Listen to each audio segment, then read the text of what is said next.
이 부동산에 관련된 내용으로는 그런 어떤 정치, 선거에서도 굉장히 큰 영향을 미친 것 같고요. 꾸준히 쏙쏙 이 부동산 뉴스를 통해서 여러분들이 정말 부동산을 좀 알기 쉽도록 말씀을 드리도록 하겠습니다.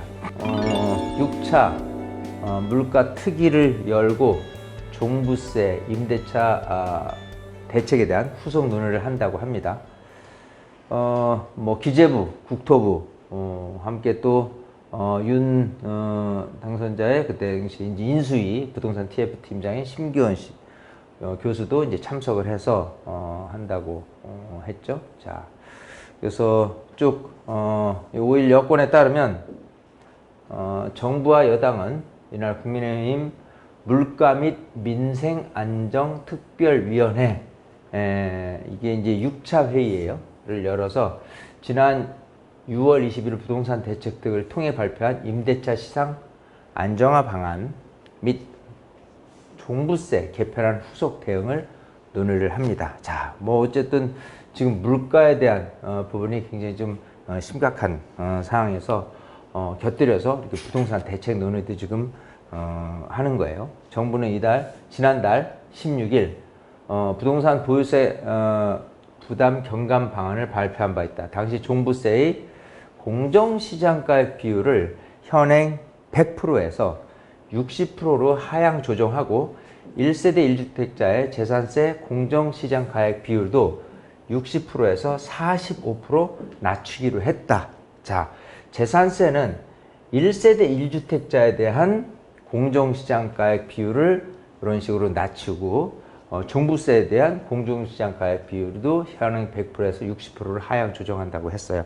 통상적으로 이 세율을 곱하기 전에 이 과세 표준이라는 부분이 있는데 그 부분이 이런 식으로 지금은 이제 종부세 같은 경우는 100%에 만약 10억짜리다 공시가가 자 그런다면은 이거를 60%로 이제 하게 된다면 이제 6억이 되겠죠. 거기에 이제 세율을 곱해서 적용하는 거니까 상당히 종부세가 낮아지는 부분이 있고 1주택자에 대한 재산세에 대한 부분도 보통은 이제 60%죠.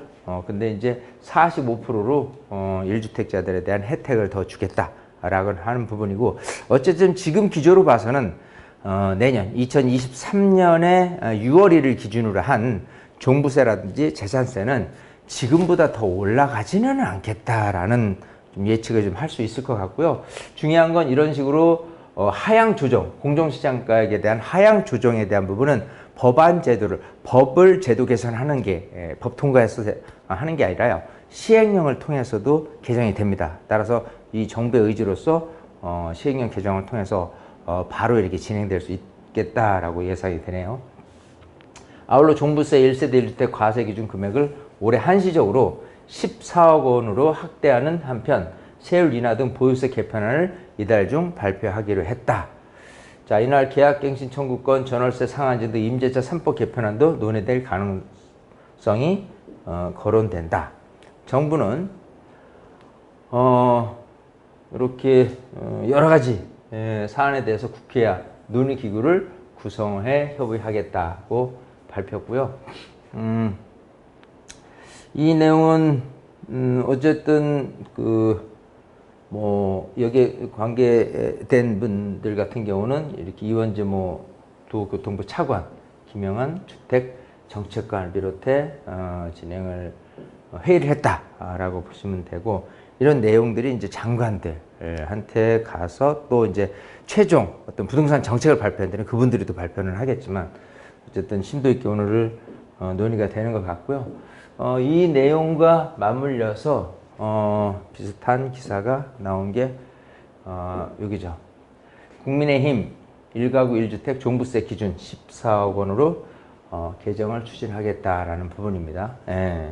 그래서 아까 얘기한 물가 및 민생안전 특별위원회 6회째라고 하는데 이 내용에서 이렇게 1주택에 대한 종부세 과세 기준액을 14억 원으로 올리는 부분 개정을 추진하겠다라는 부분이고요.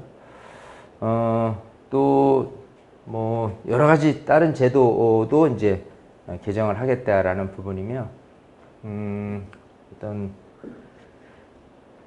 그 다음 달 임대차 3법의 계약갱신 청구권이 만료되기 때문에 이사 수요라든지 뭐 이런 것들이 겹치면서 임대차 시장에서 임차인의 큰 혼란이 예상된다. 따라서 새 정부 부동산 세제 혜택을 뒷받침하기 위해 일시적 2주택자에 대한 또 상속주택에 대한 또 지방 저가 주택에 대한 부분을에 대한 이 그 종부세를 계산할 때 2주택 같은 경우가 1주택으로 이렇게 좀 이렇게 완화시키는 이런 세금 혜택을 주는 거를 지금 논의를 또 한 거예요. 예, 그래서 어쨌든 이렇게 종부세 과세 대상이 6월에 정해지는 만큼 과표를 신속히 정해야 한다면서 종부세는 빨리 해야 된다. 그래서 지금 발의하려 한다라고 이해가 돼 있습니다. 어쨌든 조속하게 이런 내용들을 좀 이렇게 조정을 했으면 하는 바람이 듭니다. 오늘 전체적으로 이렇게